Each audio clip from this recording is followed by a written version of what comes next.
myself. I've only been in the campaign for a week, but I want to tell you about a story in 1968. In 1968, I was driving from the west side of town to the east side of town, and my father, who had been involved in healthcare in the inner city during the riots as part of the hospital staff, drove us through a Winchester neighborhood, through New Hallville and Dixwell, to say, this is the problem with New Haven.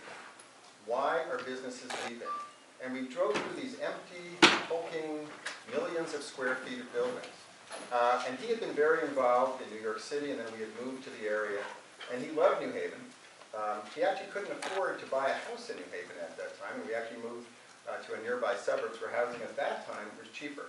But he said, if we don't do something about this, we're going to have more riots. And he had just come from a situation where he had seen what had happened around the hospital.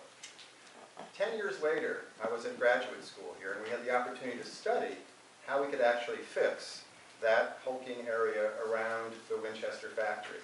5 years later, I had the opportunity to begin a project, Science Park. And that began for me a 30-year experience of trying to figure out, and Justin very eloquently described the situation, the opportunity that we have. But it led me for 30 years to figure out how we could actually fix New Haven. I worked for 5 years at Science Park. I then was asked to join the Chamber of Commerce, where I worked for 13 years, did many things. We'll be talking about that, I'm sure, on the panel and then later in this campaign.